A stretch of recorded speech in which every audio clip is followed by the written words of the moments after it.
right, Chief. I'll move my folder once I'm done here. Okay.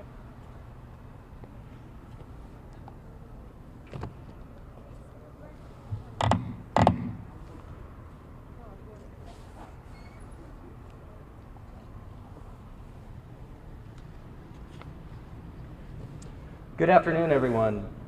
My name is Lieutenant Dan Peak from the Chula Vista Police Department, and thank you for coming today in regards to our cannabis enforcement press conference. Before we get started, I want to do a few introductions and let you know who's here, and also give you an order of speakers that will be talking today in regards to this issue. First, I want to recognize the Chief of the Chula Vista Police Department, Chief Roxana Kennedy.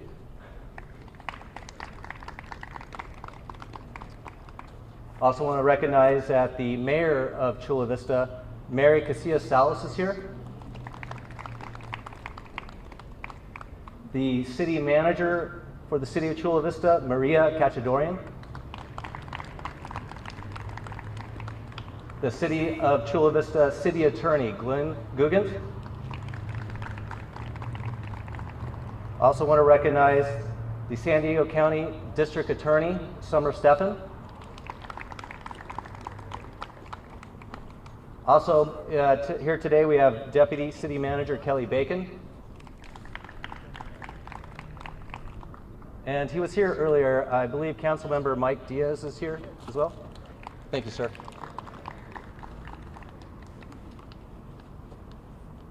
Okay, today's press conference will be recorded on Facebook Live. That'll be going out to our social media sites. I'm sorry, did I forget somebody? Oh, I'm sorry, Councilmember Galvez. I didn't see you with the mask on over there. Thank you.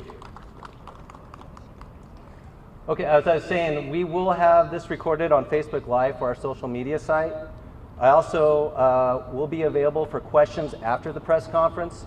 We also will have a Spanish-speaking PIO available for any Spanish media after the press conference as well. With that, I would like to introduce our first speaker for today. I would like to introduce Chief Roxana Kennedy.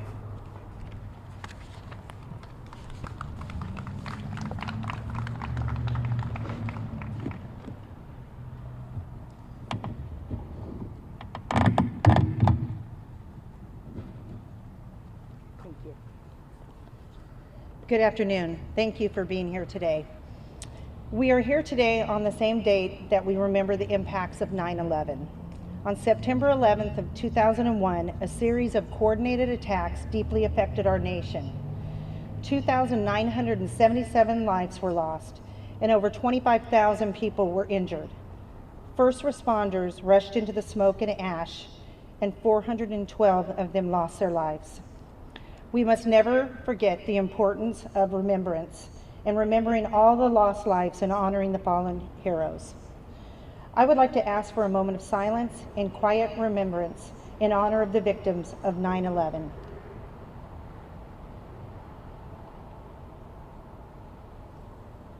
Thank you. Why are we here today? Because I am pleased as Chief of Police to share with you, with our community, that all illegal marijuana dispensaries, which have caused harm to our community for months now, have been closed. And our personnel, that does deserve applause.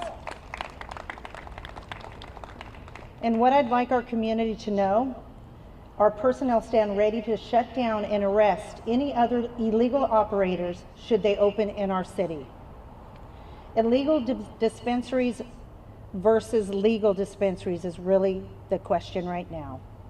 The city is finalizing the process of licensing legal dispensaries, and shortly you'll hear from Mayor Casillas Salas, who will provide more details about the legal dispensaries. But I want to emphasize at this time, and during our investigation, no dispensaries were licensed for legal operations. All dispensaries were operating illegally in Chula Vista, and the impact of illegal dispensaries causes danger to our public areas surrounding dispensaries and causing significant concerns and numerous complaints from our community. These operations were loaded with illegal products, millions in cash, and guns. They were a source of crime and disorder, including multiple violent crimes. These illegal dispensaries had unregulated products, often made with banned chemicals and even pesticides. Many of these organizations are run by large criminal enterprises. How dangerous are these illegal operations? Well, I hope you're aware of this week's murder of 7 victims connected to a illegal facility in Riverside. We have been listening to our community, responding to complaints, and also standing up for legal businesses preparing to open with proper regulation. In early 2020, Chula Vista had between 27 to 30 illegal dispensaries in our city. Today, thanks to the combined efforts of our officers and partners across this region, there are now none. I would like to recognize the agencies who helped us close down these illegal dispensaries. One being the Chula Vista Police Department, and I'd like to recognize, although they can't be identified, our Special Investigations Unit has done an amazing job and worked with multiple other departments throughout Chula Vista Police Department and made this a priority. Thank you. Also, we'd like to give recognition to San Diego Police Department, the San Diego Sheriff's Department, District Attorney Summer Steffen's office, Chula Vista City Attorney Glenn Guggen's office, Homeland Security and Investigations, Chula Vista Code Enforcement Division, and the Chula Vista Public Works Division. It takes a team to work together when you're dealing and trying to combat these illegal dispensaries. Between February and August, detectives served 30 search warrants at illegal dispensaries in Chula Vista.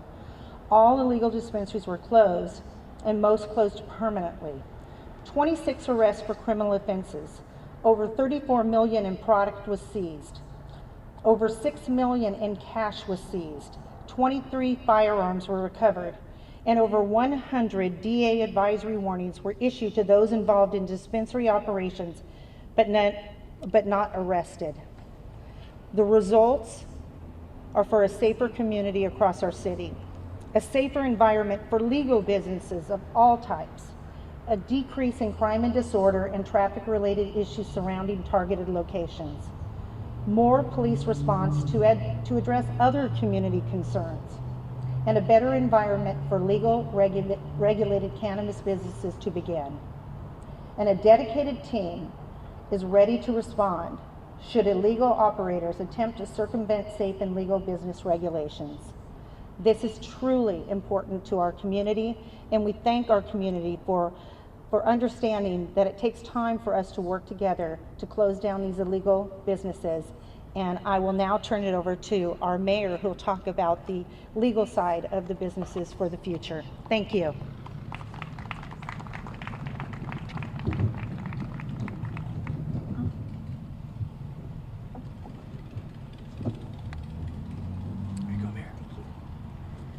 Thank you so much, Chief Kennedy, and all your team and all the partners that we had in closing down these illegal shops. So it is only through the example of this coordination and cooperation that we are here today to celebrate the closure of these unlicensed shops in Chula Vista. And I just want to point out that I'm sure that Deputy Mayor Jill Galvez and Councilmember Mike Diaz are particularly happy because we know that on the west side here in Chula Vista that these illegal pot shots were really a scourge in our community. So it's a happy day for Mike and Jill. So these illegal shops caused tremendous problems in our community because they were open all hours, had no controls to prevent loitering, crime, or other negative effects in their surrounding communities. Because these illegal shops are so profitable, I suspect that they have not gone away forever, so we must be vigilant and continue to prosecute any illegal pot shop in our business in Chula Vista. And we'll be able to do that a lot quicker because of Glenn Guggens and his outstanding team in the legal department. California voters have spoken overwhelmingly in approving Proposition 64, which legalized the adult use of cannabis. One way to keep these illegal shops closed is to provide a safe and controlled legal access to cannabis. Although it's taken a long time, I'm glad to announce that we have finished phase 1 of the licensing process for cannabis businesses in Chula Vista. There are several reasons why this licensing process has taken so long. Number one, this is a new business for many cities. And number two, and more importantly, we wanted to ensure that we had the best possible owners and managers of these cannabis businesses. We had to ensure that criminal elements were not part of the Chula Vista's illegal cannabis trade. In accordance with our ordinance, every city council district will have the maximum of 2 storefront retail businesses, and 3 council districts will have a retail delivery business. In addition, we are processing licenses for cultivation, manufacturing, distribution, and testing facilities. These legal cannabis businesses will operate very differently than the illegal shops. Only the storefront retail businesses will be allowed to have public access, and safety plans must be approved by our police department, and hours of business and operation will be limited. And these businesses can only sell to adults over the age of 21, and we know that the illegal shops were selling to underage minors. Finally, our police and code enforcement units will have the ability to make regular inspection of these businesses, and our finance department will audit their records to ensure that all state and local taxes are paid.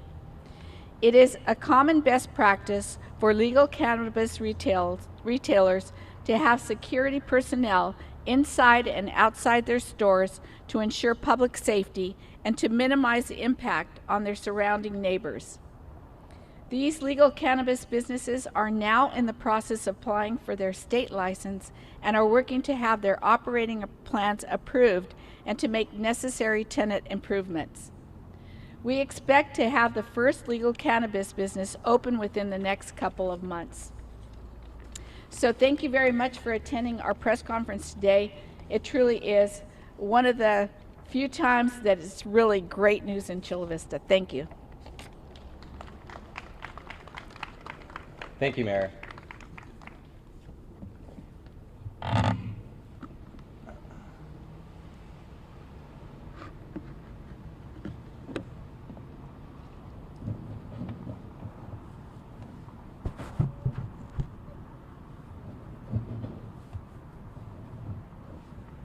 Okay, next, City Attorney Glenn Googans is going to come up and give a few words in regards to the City Attorney's Office involvement in this process.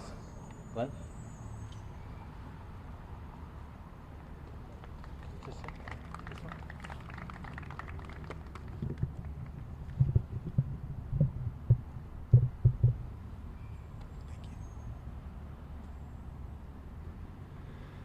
Thanks everybody for gathering today for this event, one that's very gratifying for me and a number of us here who have been working on this challenge for a while now. I must say this really has been one of the most vexing challenges of my tenure, really not even in the last few months, Chief, but back, as you know, for the last any number of years.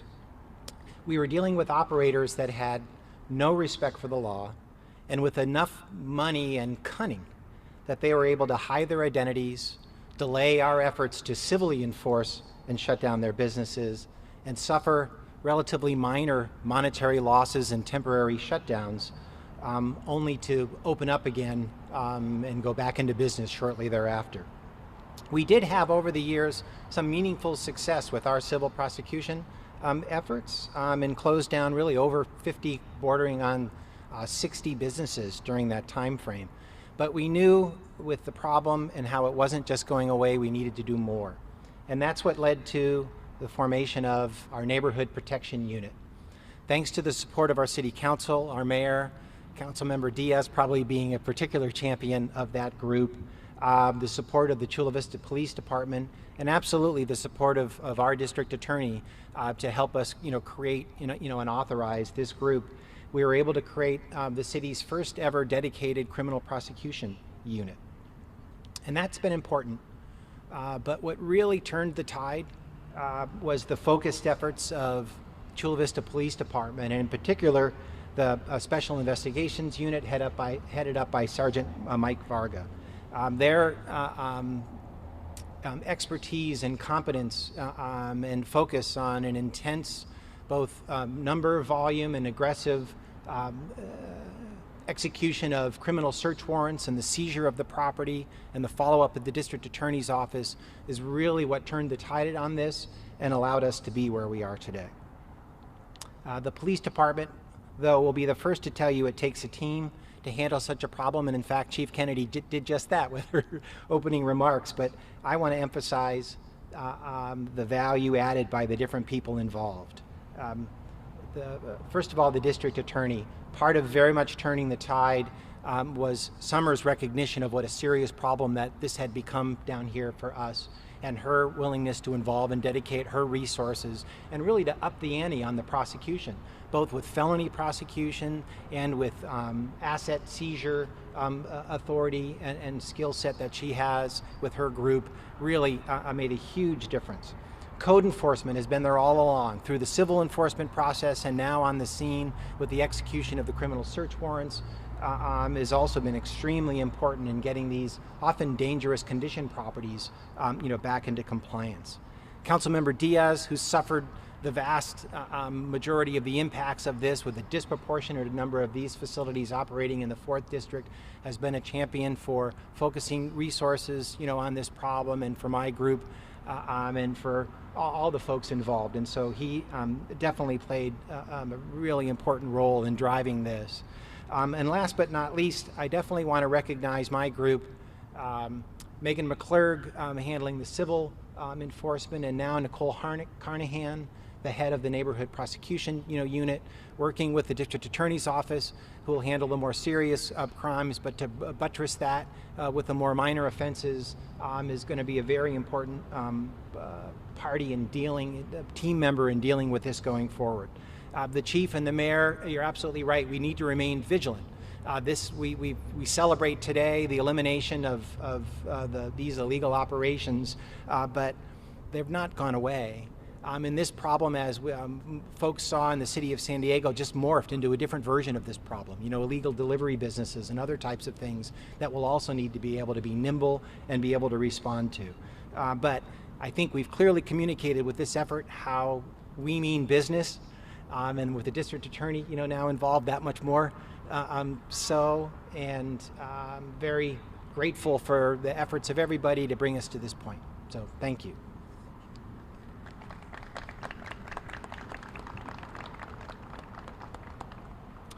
Thank you, Glenn. Just going to do a quick little cleaning up here.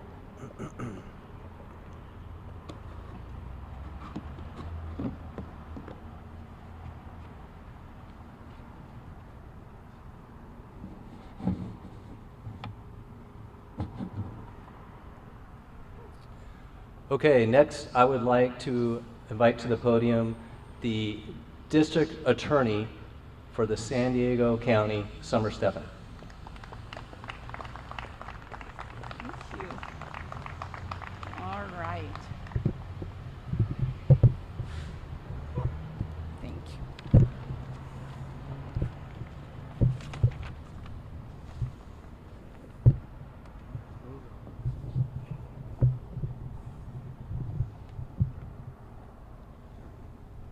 Thank you.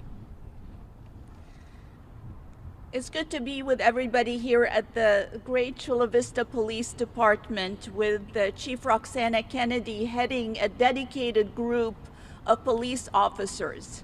Let me tell you, these illegal dispensaries, we learned they are organized crime. The money is in the millions. And because of that, there is a lot of danger to police officers as they try to shut down these facilities. It operates based on greed. We've had 2 murder cases related to illegal dispensaries and multiple violent robberies. This is not a legal business or even a peaceful business. By far, this is a business that's based in greed, in cartels, in organized crime. This is why it took the unified effort of the San Diego District Attorney's Office, the specialized unit at the Chula Vista Police Department, dedicating resources along with City Attorney Glenn Googans and along with the backing of Mayor Salas and City Council. And we worked together, and this is what we did. We first traveled across the state to find out where have there been successes in shutting down illegal dispensaries. We brought that information back, and we joined in a historic meeting after bringing all of the information. And we had been working the steps, step by step, but this historic meeting that was the best of San Diego County's collaboration with the Sheriff, San Diego Police Department, Chula Vista Police Department, and even some very smart people from the tax and revenue section who are losing a lot of tax money that people voted for in passing Proposition 64. And as we brought all of these pieces together, we put a plan together, because it takes a plan to bring down organized crime.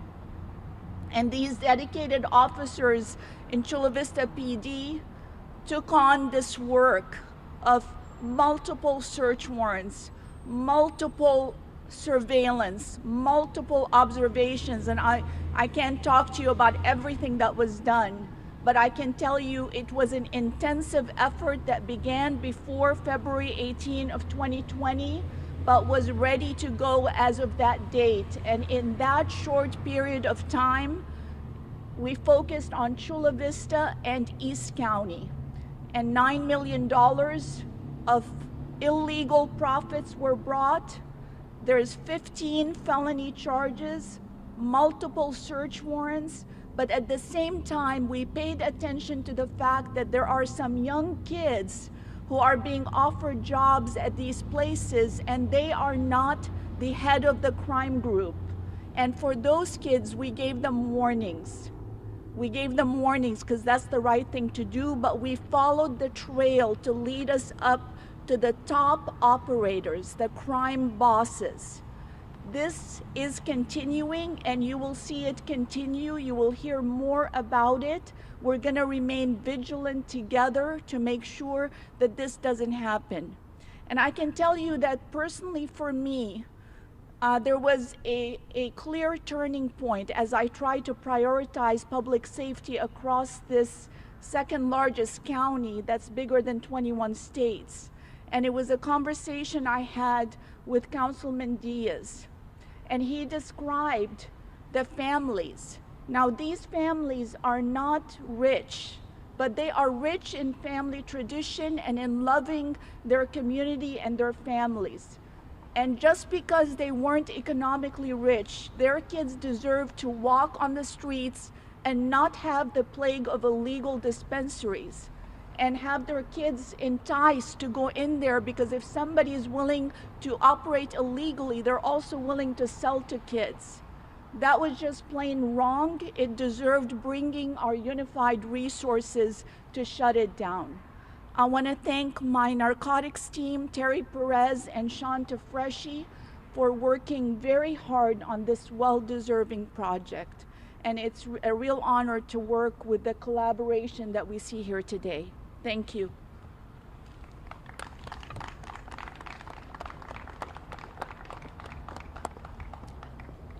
Thank you to District Attorney Stephan for that.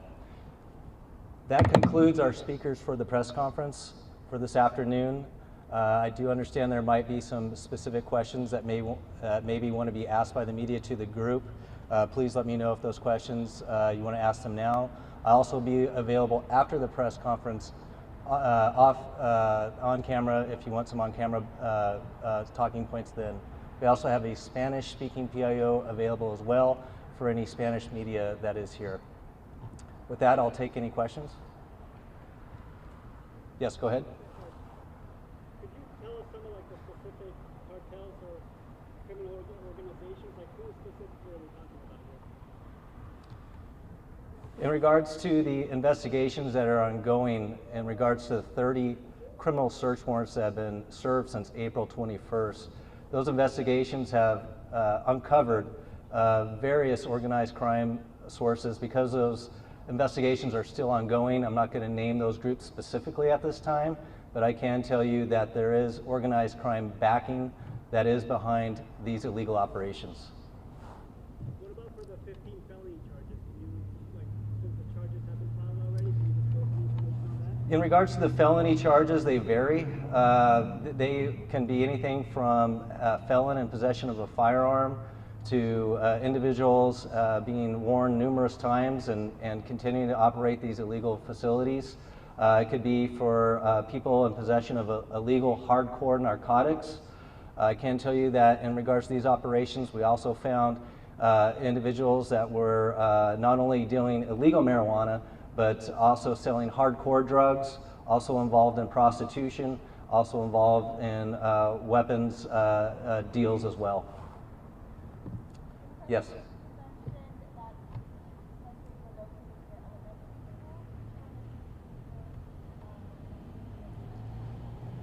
Yeah, so we did 30 criminal search warrants since April 21st to August 28th, and several of the illegal marijuana dispensaries were located in very close proximity to schools, specifically elementary schools.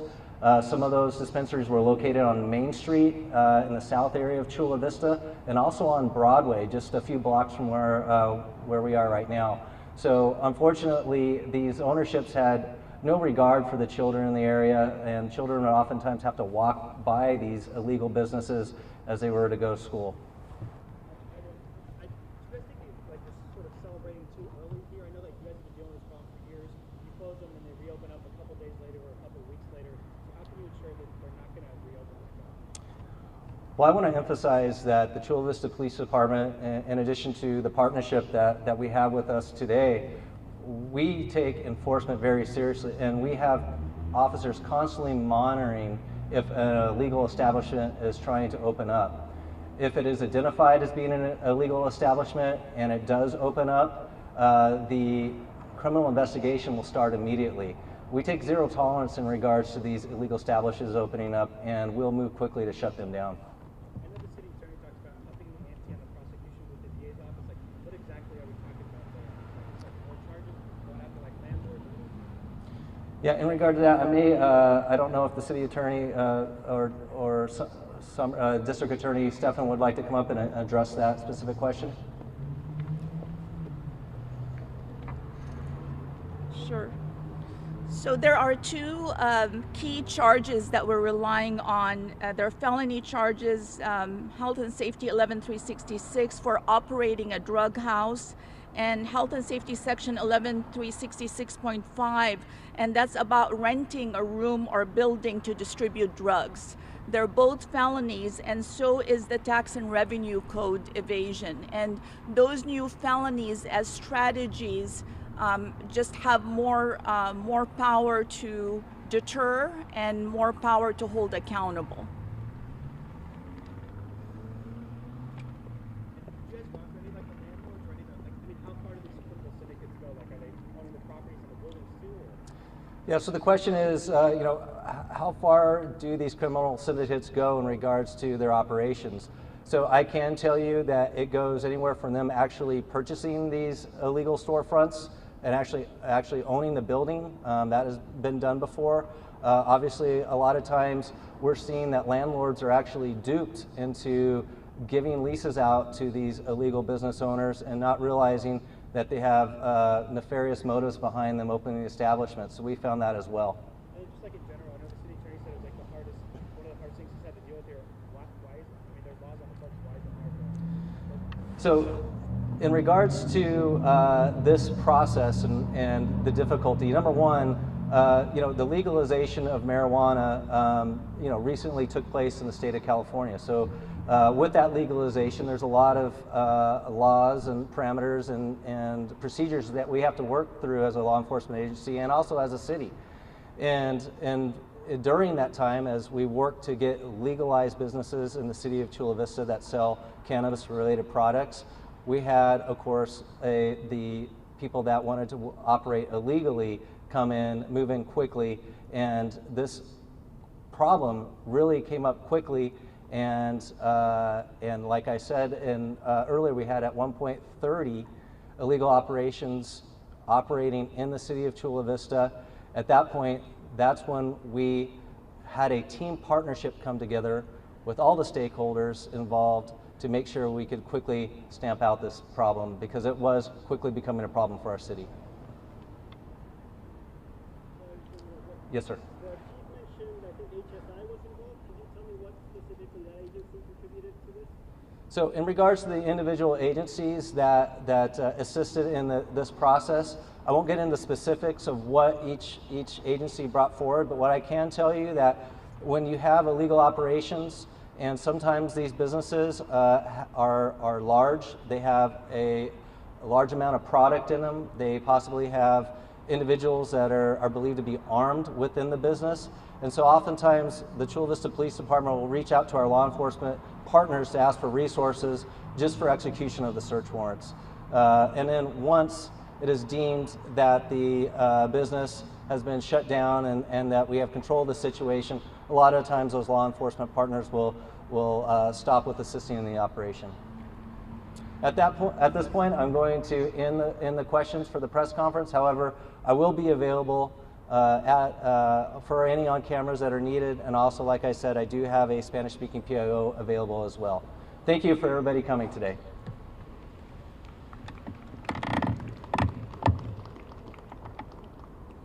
Dustin.